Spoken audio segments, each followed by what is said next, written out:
Setiap hari manusia berangkat dan pulang seakan waktu tak pernah habis. Namun ayat yang sudah sering terdengar tetap berdiri tegak. Setiap yang bernyawa pasti akan mati, dan kepada Allah semua akan kembali. Kalimat itu sederhana, tetapi bila diletakkan di tengah kesibukan, getarnya terasa lain. Hidup ternyata bukan garis lurus tanpa ujung.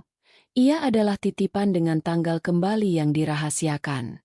Karena itu, hari ini menjadi kesempatan terbaik untuk menyiapkan perjalanan esok yang pasti. Kematian bukan akhir, melainkan gerbang menuju alam barzah. Di sanalah ruh menunggu hari kebangkitan. Alam ini tidak terlihat oleh mata, namun dampaknya ditentukan oleh pilihan selama hidup. Bekal yang menyertai bukan rumah, kendaraan, jabatan, atau gelar, melainkan iman, amal syalih, dan akhlak yang selama ini dilatih. Jika selama ini lidah dijaga, tangan menolong, pandangan ditundukkan, dan hati dibersihkan, semua itu akan berdiri menjadi kawan setia. Jika sebaliknya, kebiasaan buruk ikut menagih di pintu yang sama. Merenungkan kematian bukan untuk menakut-nakuti, tetapi untuk menata prioritas. Banyak yang lelah memburu pujian, padahal dalam liang lahat, ukuran paling berat adalah keikhlasan. Banyak yang bangga menumpuk barang, padahal kain kafan tak butuh saku. Banyak yang menunda taubat, padahal umur tak pernah memberi jadwal. Karena itu, memulai dari yang paling pokok menjadi sikap paling bijak, memperbaiki solat, membaca Al-Quran meski beberapa ayat, menutup hari dengan istighfar, memperbaiki hubungan dengan keluarga, dan menahan lisan dari komentar yang tak perlu. Bayangkan pagi yang biasa, matahari naik pelan, suara pedagang lewat, dan kabar duka dari pengeras suara masjid. Satu nama dipanggil, satu rumah ramai, satu keluarga menangis. Tidak ada yang menyangka hari itu menjadi hari terakhir. Gambaran sederhana ini mengingatkan bahwa hidup bersusun dari detik-detik yang mungkin berakhir tanpa tanda. Maka jadikan tiap detik bernilai. Jika salah, akui. Jika lalai, perbaiki. Jika berat, minta tolong kepada Allah yang membolak-balik hati. Alam barzah adalah cermin dari kebiasaan. Siapa yang terbiasa jujur, akan ringan saat dimintai pertanggungjawaban. Siapa yang terbiasa menunaikan amanah, tidak gentar ketika amal ditimbang. Siapa yang terbiasa mengingat Allah di lapang, akan diingat Allah di sempit. Dan siapa yang menganggap sepele hal-hal kecil, hendaknya berhati-hati, sebab seringkali yang kecil itu menjadi batu sandungan terbesar. Ketika nyawa ditarik, tidak ada lagi kesempatan berdebat. Yang tersisa hanya hasil, bukan rencana. Menjaga hati tetap hidup adalah tugas harian. Datanglah ke masjid bukan karena ingin dilihat, tetapi karena rindu. Bukalah mushaf bukan karena target hafalan semata, tetapi karena ingin disapa ayat-ayatnya. Ulurkan tangan bukan karena ingin dipuji dermawan, tetapi karena mengharap ridha. Saat kebiasaan ini menebal, ketakutan berubah menjadi bekal, kecemasan berubah menjadi doa, dan kematian tak lagi menjadi sosok yang menakutkan, melainkan pertemuan yang dipersiapkan. Pada akhirnya, yang paling melegakan bukan lamanya usia, melainkan berkahnya waktu. Bukan banyaknya langkah, melainkan arah yang benar. Bukan kerasnya usaha, melainkan lurusnya niat. Siapkan bekal dari sekarang, karena garis waktu bergerak tanpa menoleh. Semoga ketika pintu itu terbuka, yang menyambut adalah ketenangan, bukan penyesalan. Semoga kubur menjadi taman, bukan jurang. Dan semoga nama kita dipanggil sebagai hamba yang pulang dengan hati yang selamat. Azab kubur bukan peristiwa acak. Ia adalah akibat dari sebab yang dibiarkan. Di antara sebabnya adalah kejahilan terhadap Allah, tidak mau mengenalnya, menolak petunjuknya, atau berpura-pura lupa saat syahwat memanggil. Ketika perintah dianggap beban dan larangan dipandang remeh, perlahan hati mengeras. Pada awalnya hanya meninggalkan satu solat, lalu dua, kemudian menjadi kebiasaan. Pada awalnya hanya satu komentar sinis, lalu menjadi gibah yang mengoyak kehormatan. Pada awalnya hanya menunda taubat, lalu lupa cara kembali. Namun rahmat Allah selalu lebih luas daripada dosa. Pintu taubat tidak pernah ditutup selama nyawa belum sampai di tenggorokan. Taubat bukan sekadar kalimat maaf. Ia adalah perubahan arah. Ada pengakuan jujur, ada penyesalan yang tulus, ada tekad kuat untuk tidak mengulang, dan ada amal pengganti yang nyata.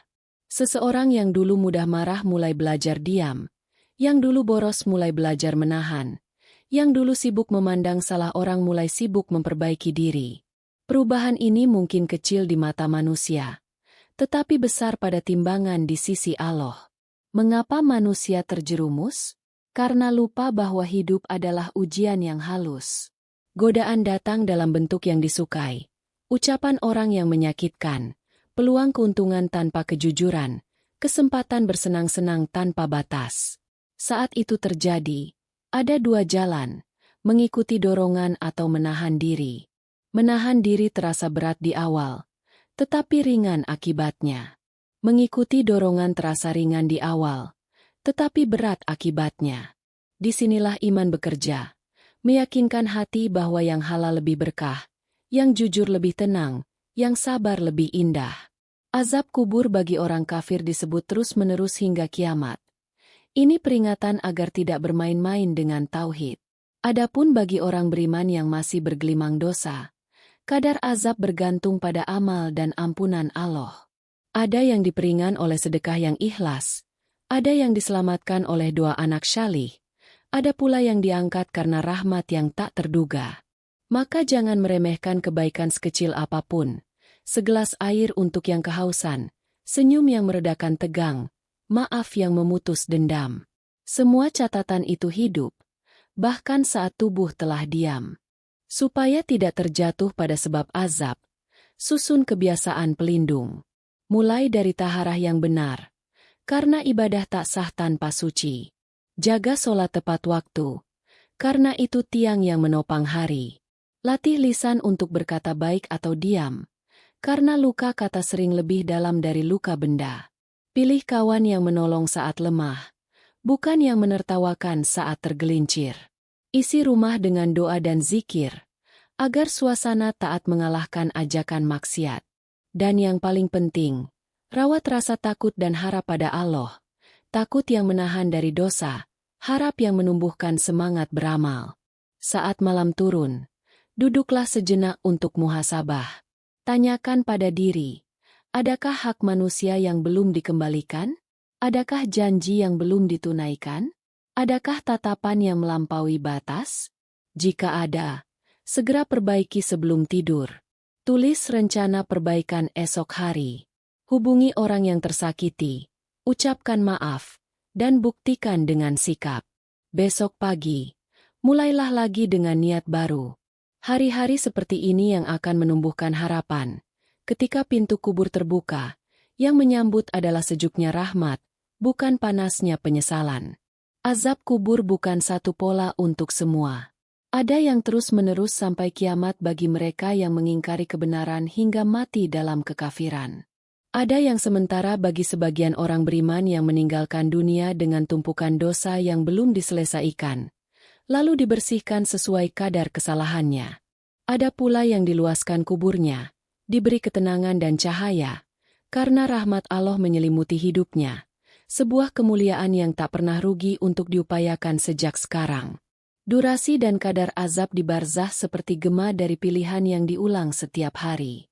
Bayangkan seseorang yang terbiasa berbohong dalam urusan kecil.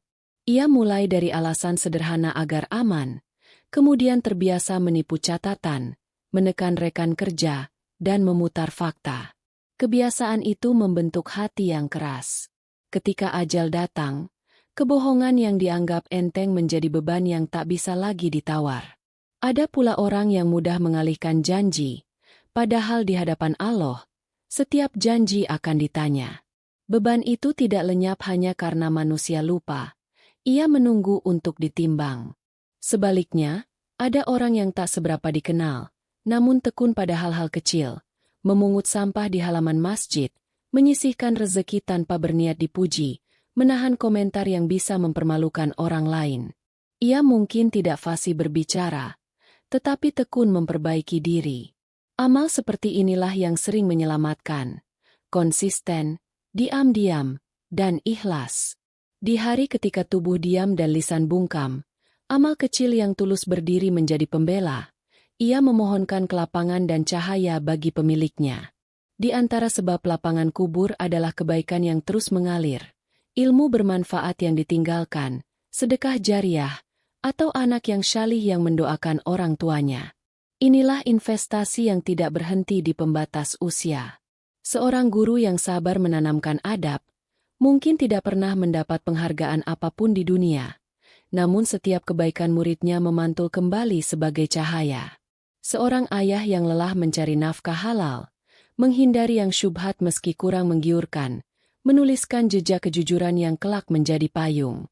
Seorang ibu yang mendoakan anaknya di sepertiga malam, meneteskan air mata supaya anaknya istiqomah, tengah menyiapkan pelita untuk perjalanan panjang setelah nafas terputus. Ada pula kisah orang yang beriman namun terseret kebiasaan buruk, menunda sholat, bergaul tanpa menjaga batas, atau meminjam tanpa niat mengembalikan. Jika semasa hidup ia sadar lalu bertaubat, mengembalikan hak, meminta maaf kepada yang disakiti, mengubah arah dengan sungguh-sungguh, maka jejak gelap itu dipupus oleh langkah baru. Taubat yang jujur adalah pintu terluas. Ia menutup aib dan membuka kesempatan. Tetapi jika ajal mendahului taubat, maka pembersihan dapat terjadi di alam barzah sesuai hikmah dan keadilannya. Disinilah urgensi, jangan menunda. Sebab kita tidak memegang kendali atas sisa waktu. Doa orang yang cinta pada kita pun menjadi sebab pertolongan. Betapa bernilainya rumah yang terbiasa berzikir, ketika salah satu anggota keluarga kembali kepada Allah, yang lain mengangkat tangan memohonkan ampun. Bahkan anak kecil yang baru bisa melafalkan doa, bila diajari menyebut nama orang tuanya, telah menjadi penolong yang lembut untuk keduanya.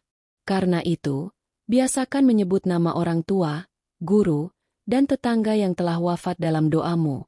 Kebaikanmu tidak akan berkurang karenanya, justru diperbanyak. Pertanyaan besar yang sering muncul adalah, sampai kapan? Jawabnya kembali pada iman, amal, dan ampunan. Orang kafir dalam ancaman pedih berkelanjutan hingga kiamat. Orang beriman yang bermaksiat bisa jadi dibersihkan sementara, lalu dilapangkan. Ada yang mendapat keringanan karena sedekah, karena syafaat tertentu yang ditetapkan Allah, atau karena doa kaum mukminin. Ukurannya bukan matematika manusia, melainkan keadilan yang sempurna. Apa yang tampak kecil bisa menjadi besar karena keikhlasan, dan apa yang tampak besar bisa menjadi ringan karena ria yang menyusup. Maka siapkan perisai barzakh setiap hari. Pertama, bersihkan hak manusia, lunasi utang, kembalikan barang, minta maaf. Kedua, rawat amal yang terus mengalir. Ajarkan satu bacaan, bantu satu orang mencari nafkah yang halal, sisihkan harta untuk tempat ibadah atau pendidikan. Ketiga, jaga lisan. Lebih baik terlambat berbicara daripada cepat melukai. Keempat, biasakan muhasabah sebelum tidur. Tulis 3 hal yang perlu diperbaiki esok hari, dan kerjakan satu di antaranya tanpa menunda. Pada akhirnya, siapa yang diazab dan berapa lama adalah perkara yang tidak bisa ditebak seenaknya. Tugas kita bukan menghitung nasib, melainkan memperbaiki sebab. Jika hari ini kita memilih kebenaran walau pahit, menjaga adab walau sepi, menutup aib orang walau mudah untuk membukanya, insya Allah kubur menjadi lebih ramah. Kita pulang membawa bekal yang telah lama kita isi sedikit demi sedikit, dan di sana, yang sedikit itu menjadi sangat berarti. Kekafiran, kesirikan, dan kemunafikan adalah 3 jurang yang menganga lebar di hadapan manusia. Kekafiran memutus pengakuan terhadap kebenaran dan menolak tunduk kepada Rob semesta alam. Kesirikan mencampur adukan ketundukan dengan selainnya.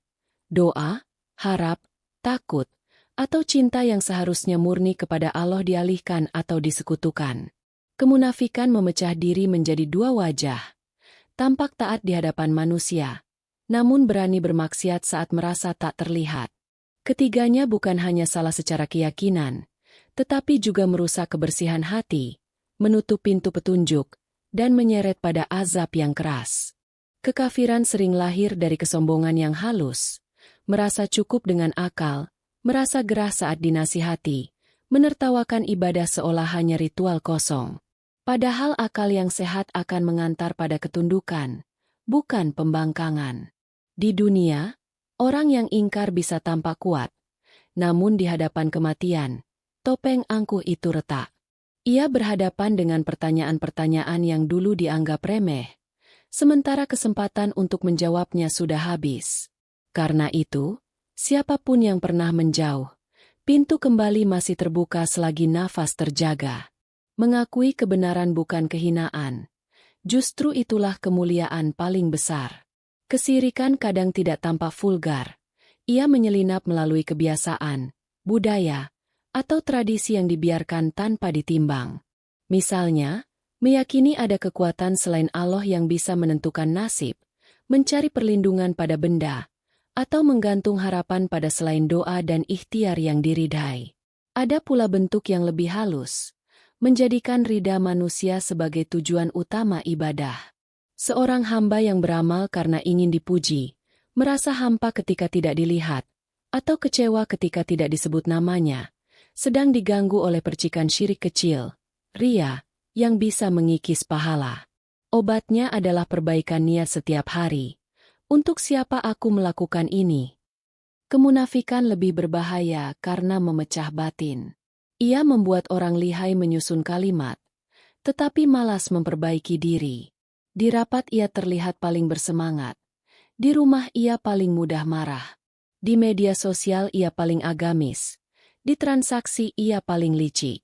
Lama-lama ia percaya pada citra ciptaannya sendiri. Hati yang terbagi begini sulit menerima nasihat. Setiap teguran terdengar sebagai serangan, setiap ajakan terasa mengancam. Padahal penyembuhnya ada pada kejujuran sederhana. Akui kelemahan, cari teman yang mau menegur, dan biasakan menilai diri lebih keras daripada menilai orang lain. Bagaimana kita melindungi diri dari 3 jurang ini? Pertama, kuatkan tauhid melalui ilmu. Baca ayat-ayat tentang keesaan Allah, renungi nama dan sifatnya, dan hubungkan dengan kejadian harian, rezeki yang datang tepat saat dibutuhkan, keselamatan dari bahaya yang tak terduga, ketenangan setelah berdoa. Kedua, bersihkan niat sebelum dan sesudah amal. Sebelum beramal, katakan dalam hati, ini karena Allah. Setelahnya, katakan, ya Allah, terimalah. Ketiga, bangun kebiasaan anti-riya. Sembunyikan sebagian besar amal, bicarakan kebaikan orang lain, dan hindari pujian yang membuat hati mengembang. Keempat, tindak tegas potensi kesirikan dalam kebiasaan. Jika ada benda yang diyakini memberi keselamatan, edukasi keluarga bahwa keselamatan datang dari Allah. Benda hanya sebab, bukan penentu. Jika ada tradisi yang berlebihan dalam meminta pada selain Allah, jelaskan dengan lembut dan tunjukkan alternatif yang benar. Kelima, tangkap tanda kemunafikan. Ketika ibadah lebih hidup saat dilihat orang daripada saat sendiri, ketika janji mudah diingkari, ketika amanah diabaikan. Setiap tanda perlu diobati dengan latihan kebalikan. Latih ibadah sunyi, jaga janji kecil, dan tunaikan amanah meski tak ada yang menilai. Tak kalah penting, pilih lingkungan yang memperkuat tauhid. Teman yang baik adalah cermin. Ia memantulkan aib agar bisa dibersihkan. Masjid yang hidup adalah sekolah. Ia mengundang kita untuk duduk, mendengar, dan memperbaiki. Keluarga yang saling mengingatkan adalah perisai. Ketika satu lengah, yang lain menguatkan. Dengan lingkungan seperti ini, langkah keluar dari jurang menjadi lebih ringan. Setiap hari menjadi latihan untuk memurnikan tujuan dan memperbaiki tindakan, sehingga ketika ajal menjemput, hati dalam keadaan condong kepada Allah, bukan kepada selainnya. Pada akhirnya, keselamatan dikubur berawal dari kemurnian di dada. Jika dalam hidup ini kita menata keyakinan, menolak kesekutuan, dan jujur dalam amal, maka barzah menyambut dengan ramah. Cahaya yang dipupuk dalam sujud, keikhlasan yang dilatih dalam sepi, dan keberanian mengakui salah akan menjadi teman. 3 jurang besar itu tetap ada, tetapi kita melewatinya di atas jembatan yang kokoh, jembatan tauhid, kejujuran, dan istiqomah. Lisan adalah anugerah yang paling mudah tergelincir. Ia pendek jaraknya, tetapi panjang akibatnya. Dengan satu kalimat, hati bisa disatukan. Dengan satu kalimat pula, persaudaraan yang dibangun bertahun-tahun bisa runtuh dalam sekejap. Banyak orang menjaga makanan yang masuk ke mulutnya, namun lupa menjaga apa yang keluar darinya. Maka tidak heran bila luka paling lama sembuh justru luka yang dibuat oleh kata-kata, sindiran kecil yang menempel, fitnah yang beredar seperti asap, atau tawa yang meledak di atas aib orang lain. Ketika semua itu dianggap biasa, lisan berubah menjadi pisau yang kita hunu sendiri terhadap kehormatan sesama, dan pada akhirnya menorehkan goresan pada diri kita di hadapan Allah. Ghibah dan adu domba sering bermula dari obrolan ringan. Cuma cerita kok. Begitu dalih yang meninabobokan. Padahal, cuma, itu sering menyelipkan bumbu. Sedikit dilebihkan, sedikit dipelintir, sedikit ditambah nada emosional agar lawan bicara tercengang. Setiap bumbu itulah yang menambah beban. Hari berganti, kabar berpindah rumah, lalu tumbuh liar. Yang tersisa hanyalah penyesalan. Lebih celaka lagi bila obrolan itu dijadikan hiburan, membuka pesan singkat orang lain, menycreenshot, menertawakan. Lisan yang tak dijaga melatih hati untuk keras terhadap aib orang, namun lembek terhadap aib sendiri. Lama-lama, mata kehilangan rasa malu, telinga kehilangan adab, tangan kehilangan batas. Di sisi lain, ada ujian saat duka menyapa. Kematian atau musibah sering membuat perasaan meledak. Air mata tumpah, dada sesak. Islam tidak melarang menangis. Yang dilarang adalah ratapan yang melewati batas, jerit yang menyalahkan takdir, kata-kata kasar, menampar wajah, menarik-narik pakaian, atau menuntut dengan kalimat, seandainya. Ketika ratapan menjadi tontonan, keluarga yang sedang lemah tambah runtuh, anak-anak menyerap cara yang keliru, dan yang wafat pun tidak dimuliakan. Karena itu, adab saat duka perlu diajarkan sejak hari tenang, bagaimana menguatkan diri dengan doa, bagaimana memeluk yang lemah tanpa menambah beban, bagaimana menyalurkan sedih menjadi amal untuk almarhum, mendoakan, melunasi utang, menyambung silaturahim yang terputus. Lalu bagaimana mengobati lisan? Mulailah dari kesadaran bahwa setiap kata dicatat. Sebelum berbicara, tanya diri, perlu atau tidak? Benar atau tidak? Baik atau tidak? Jika satu saja tidak, tahan. Biasakan jeda satu tarikan napas sebelum menjawab. Latih kata-kata pengganti. Maaf, aku tidak tahu, daripada menebak yang menyakiti. Gunakan media sosial dengan adab. Jangan unggah emosi mentah. Jangan sebarkan kabar tanpa periksa. Jangan jadikan komentar sebagai alat melampiaskan dendam. Beri ruang bagi diam. Diam bukan kalah. Diam seringkali adalah ibadah ketika bicara malah menambah dosa. Bangun juga, kebun kata baik. Salam yang menenangkan, doa yang memeluk, terima kasih yang tulus, maaf yang sungguh-sungguh. Kata baik mungkin terdengar sepele, tetapi ia membentuk suasana rumah, kantor, dan komunitas. Di majelis duka, jadilah orang yang menenangkan. Bacakan doa pelan, siapkan air minum, atur tamu agar tidak berdesak, dan cegah obrolan yang melebar ke urusan dunia. Jika ada keluarga yang hampir meratap, dekap dan bimbing dengan lembut. Kita doakan bersama, ya. Teladan seperti ini menutup pintu maksiat saat hati sedang rapuh.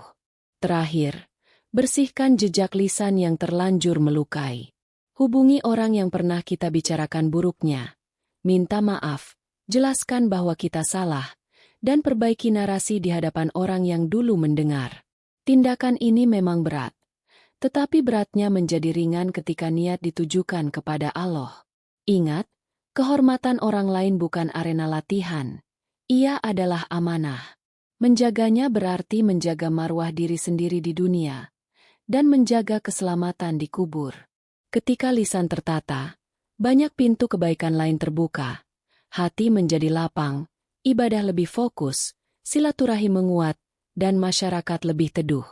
Di hadapan Allah, lisan yang terjaga adalah saksi bahwa kita menghormati hamba-Nya.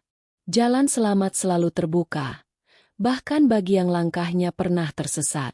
Taubat adalah pintu terluas, dan Allah mencintai hamba yang kembali. Tetapi taubat bukan kata-kata yang meluncur di bibir tanpa perubahan arah. Taubat adalah keputusan yang menggeser hidup. Ia dimulai dengan pengakuan, "Aku salah." Lalu penyesalan yang menundukkan kepala.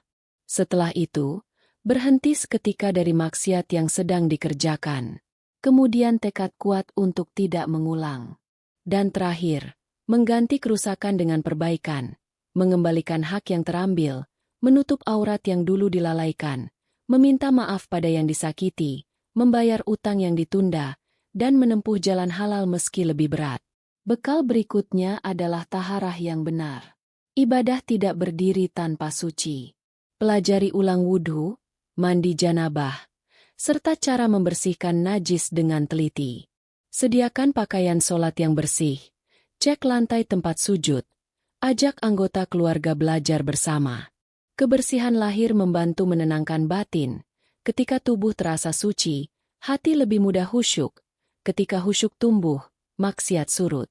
Sederhana, tetapi inilah pondasi yang sering dilupakan. Jaga juga lisan dengan program harian. Pagi, niatkan, hari tanpa ghibah. Pasang pengingat di ponsel atau tempel catatan di cermin. Siang, jika ada gosip masuk, ubah arah pembicaraan atau tutup dengan doa. Sore, kirim satu pesan maaf atau terima kasih kepada orang yang terlintas. Malam, muhasabah. Tulis kalimat yang seharusnya tidak diucapkan hari ini dan ganti dengan kalimat yang lebih baik untuk esok. Sedikit demi sedikit, otot lisan dilatih untuk patuh kepada hati yang ingin selamat. Amal penolong berikutnya adalah sedekah yang tulus. Tidak menunggu kaya. Tidak menunggu dipuji. Sisihkan sebagian rezeki untuk orang tua, tetangga, guru, pesantren, masjid, atau saudara yang diam-diam menahan lapar. Jadwalkan sedekah kecil tiap pekan. Biarkan ia mengalir seperti air yang membersihkan kotoran. Sertakan pula ilmu bermanfaat. Ajari satu bacaan, satu doa, satu keterampilan. Ilmu yang menjadi amal orang lain kelak kembali sebagai cahaya untukmu di kubur. Perkuat hubungan dengan keluarga. Di bahu merekalah doa paling tulus bertumpu ketika kita telah tiada. Ajari anak-anak menyebut nama orang tuanya dalam doa setiap selesai sholat. Kunjungi makam dengan adab. Mendoakan, bukan berbincang kosong. Selesaikan urusan yang bisa diselesaikan semasa hidup. Tulis wasiat sederhana, data utang piutang, dan pesan agar keluarga menjaga adab saat duka. Ini bukan pesimisme, ini tanggung jawab. Orang yang merapikan urusan dunia memudahkan perjalanan akhiratnya. Bangun lingkungan yang mendukung. Cari teman yang menegur dengan sayang. Rutin hadir di majelis ilmu. Setiap pekan, ambil satu poin praktik dari kajian dan terapkan. Matikan sumber maksiat di rumah. Pilih tontonan, batasi waktu gawai, dan buka ruang untuk sholat berjamaah serta makan bersama.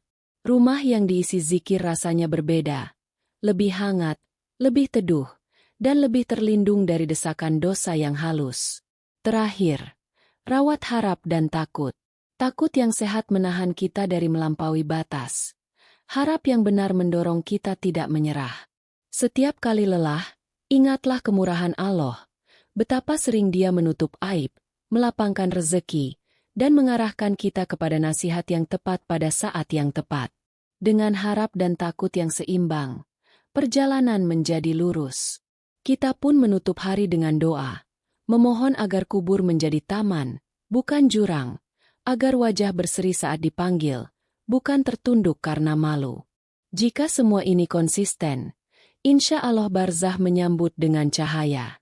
Taubat menjadi kendaraan, taharah menjadi pagar, lisan yang terjaga menjadi teman, sedekah dan ilmu menjadi pelita, doa keluarga menjadi angin yang menyejukkan.